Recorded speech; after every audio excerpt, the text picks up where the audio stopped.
Vamos falar de um assunto sério que muita gente tem e não sabe. O sábado é o Dia Nacional de Combate ao Colesterol. Você já tirou as suas medidas, já fez os seus exames? Minha gente, o que tem de gente aí sem saber disso. O problema é que o colesterol alto atinge metade da população brasileira. Sobre esse assunto, eu converso ao vivo com o cardiologista José da Silva Leitão, que está conosco ao vivo pela internet. Olha, é realmente um número expressivo e a gente precisa chamar a atenção cada vez mais, né, doutor? Boa noite, seja bem-vindo.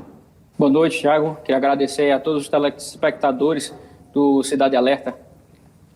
Como é que a gente pode, de fato, começar a conscientizar as pessoas de que é preciso cuidar do colesterol? Aliás, vamos falar, inclusive, já dos problemas que isso pode ocasionar. No caso do colesterol elevado, principalmente o triglicerídeo e o LDL, além do HDL baixo, porque o colesterol ruim é o LDL, o colesterol bom é o HDL. O ideal é que você tenha o quê? Um índice menor possível de LDL e um índice de HDL acima. Normalmente, nesses pacientes portadores de dislipidemia, colesterol alto, eles possuem um HDL alto associado a um triglicerídeo alto. Isso leva ao quê? A infarto, a AVC, a obstruções agudas, no caso que a gente chama de DALP, que é doença obstrutiva periférica, é aquela vozinha que fica com o dedinho roxo, com o pezinho roxo, aquele paciente diabético que muitas vezes precisa amputar, tudo isso é ocasionado pela dislipidemia.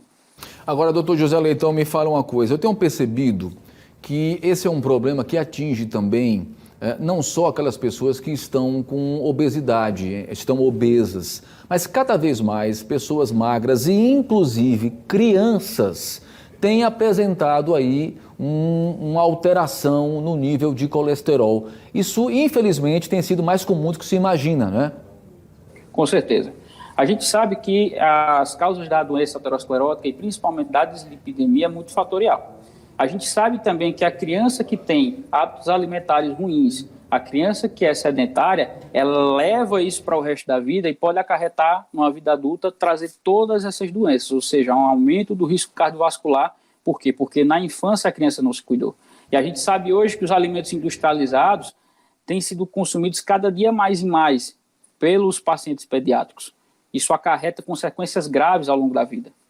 Ou seja, é tudo fruto de uma possível vida desregrada. Agora, e quando há algum problema de genética?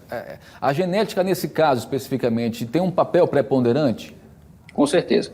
Existem alguns trabalhos recentes, mais específicos de 2017, que mostram que existe uma produção endógena, ou seja, o próprio organismo ele produz colesterol. Então, existe uma herança genética muito forte atrelada a isso. Então, esses pacientes precisam olhar, observar e se cuidar ainda mais, certo? São pacientes, por exemplo, que possuem uma história de morte súbita, pacientes que infartaram precocemente com 40, 50 anos, isso não é comum. Então, provavelmente, eles têm uma história familiar, um fator genético associado à dislipidemia. Perfeito, é importante realmente estar atento a esse histórico, inclusive familiar, né? Qual é a recomendação que o senhor faz para que todos nós possamos, de fato, estar atento à realização de exames? Qual é a periodicidade disso e de quanto em quanto tempo? Aqueles pacientes que possuem alto risco, o interessante é que faça o controle semestralmente. Pacientes com baixo risco cardiovascular, que são pacientes que não possuem história familiar, que não tiveram nenhum evento, o ideal é que faça pelo menos anualmente. Para quê? Para que a gente consiga controlar bem essas taxas e, casualmente, a gente tome as medidas cabíveis. Iniciar medicamento, controle glicêmico, mudança de hábitos de vida, associar uma dieta adequada. Então, quanto mais precoce o diagnóstico, melhor a evolução desse paciente. Evitar, sobretudo, aquela carne, daquela picanha, daquele churrasco, para evitar problemas futuros, né, doutor José? Exatamente. Mas, além disso, principalmente o excesso de carboidrato. A gente sabe que o que causa a doença aterosclerótica está intimamente relacionado ao excesso de glicose, o excesso do consumo de carboidratos.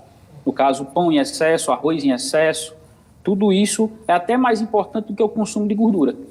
Sem dúvida. Doutor José Leitão, olha, muito obrigado mais uma vez por essas orientações rápidas e básicas e fáceis de serem cumpridas. Só não faz quem não quer, essa que é a grande verdade. É preciso ter disciplina para que a gente possa ter uma qualidade de vida um pouco melhor. Obrigado, viu? Com certeza. Muito obrigado. Sempre à disposição. Grande abraço.